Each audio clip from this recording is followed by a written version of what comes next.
What a weekend it's been in the AFC West. The kind of weekend that makes fans hold their breath and feel like fate is finally tilting in their direction. The Raiders didn't even step onto the field today, yet somehow this Sunday feels like one of the best days Raider Nation has had in years. The Chiefs went down. The Broncos collapsed. And now, as the dust settles, the table is set for a Monday night showdown against the Chargers that could change the course of this entire season. For the first time in more than 2 decades, the Raiders control their own destiny. And tomorrow night, the weight of that history will hang heavy under the lights. Think about this. The last time the Raiders won the AFC West was back in 2002. A different era, different stadium, different stars. Since then, they've watched from the shadows while Kansas City built a dynasty, and the rest of the division either stumbled or retooled. Raider Nation has been waiting 20-plus years for a night like this, an opportunity to rise up, take control, and prove they belong at the top. That's what makes this game so enormous. It isn't just about Week 2 football. It's about rewriting the story that has defined this franchise for a generation. The Chiefs set the tone earlier in the day, and not in a way anyone expected. They fell to the Philadelphia Eagles 2017, a gut punch that dropped them to 0-2. The defending AFC champions, the team everyone assumes will always find a way, suddenly looked fragile. Patrick Mahomes, usually untouchable, looked human. He's now lost 3 games in a row, counting back to last February's Super Bowl, something that's never happened to him before. Not once until today. It was the kind of stumble that turns heads across the league and makes rivals wonder if the throne is finally within reach. Kansas City's upcoming schedule doesn't make it any easier either. The Giants are next, which feels like a bounce back, but then Baltimore looms. The possibility of this Chiefs team sitting at 1-3 after 4 weeks is very real. And then came Denver. Oh, Denver. The Broncos had their game against the Colts locked up, or so they thought. A 29-28 loss doesn't even begin to tell the story. Their kicker lined up for a miracle 60-yarder, missed it badly, and Colts fans started celebrating. Game over. Except it wasn't. A personal foul for leaping over the long snapper moved the ball 15 yards closer. Suddenly it was a chip shot 45-yarder, and Indianapolis nailed it. The Colts walked away undefeated, while the Broncos were left stunned, sitting at 1-1 and wondering how they blew it. Raider fans couldn't have scripted it better.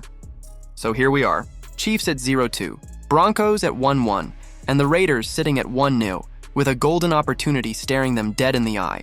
Beat the Chargers tomorrow night, and they take sole possession of first place in the AFC West. Control of the division is theirs. It's been more than 20 years since they've had a moment like this. Everything is right there in front of them, but it won't come easy. The Chargers are coming off a Week 1 victory over Kansas City that turned heads. People were quick to crown them as a top 3 team in the league, and with Justin Herbert under center, they've got every reason to feel confident. The Raiders will have to play one of their sharpest, most disciplined games to come out on top. The storyline of this matchup goes beyond the standings. Injuries are already shaping what's possible. On the bright side, Brock Bowers practiced today and looked fantastic. Head coach Pete Carroll praised him as terrific, confirming he's ready to go for Monday night.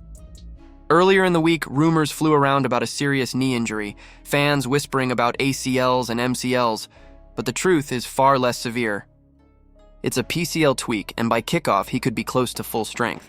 That's a massive boost for Las Vegas because Bowers gives them versatility that can unlock the offense in ways few others can. The bad news? Jackson Powers-Johnson is out with a concussion, and it's not just about missing a single game. This is at least his 3rd concussion going back to college, which raises real concerns. Multiple concussions change everything. A hit that barely affects another player could leave JPJ reeling for weeks. The last time he dealt with one, he was sidelined for 5 games. Against the Colts last week, it was clear something wasn't right. He looked sluggish, missed blocks, spun aimlessly at times, and then gave up a crucial sack after taking a hard hit. Without him, Alex Kappa steps in, and while Kappa is solid, the offensive line takes a clear step backward, and that's exactly where the Chargers will attack. Jesse Minter, their defensive coordinator, is one of the best in the league at identifying weak links and exploiting them. Expect the pressure to come hard and often at Kappa, DJ Glaze, and Jordan Meredith. Their ability to hold up could determine the game.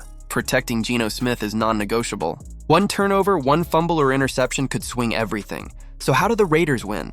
It starts with creativity. Ashton Guinea can't just be handed the ball up the middle and asked to make magic.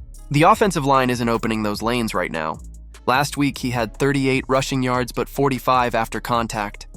That means defenders were in his face before he even crossed the line of scrimmage. The solution? Get him in space. Motion him out wide, give him screen passes, find mismatches that let him use his agility and vision to punish the defense. Pair him with both Bowers and Michael Mayer in 2 tight end sets, and suddenly you create problems the Chargers can't solve. Defensively, the mission is clear. Make Justin Herbert uncomfortable. Confident Herbert is deadly. He'll stand tall, see everything, and pick apart a defense like he's drawing on a chalkboard. But rattled Herbert? That's a different player. Hit him early, make him move, force him to second guess. Max Crosby is the key. He's heard all the talk about rookie tackle Joe Alt, and tomorrow night is his chance to silence it. Crosby has to own that matchup.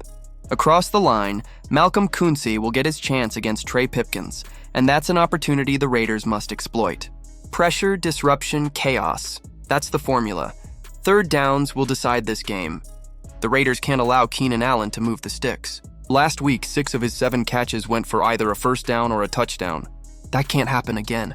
Force the Chargers into third and long situations, get the crowd buzzing, and shut the door. Stop the run early, stack the box, and make them one-dimensional.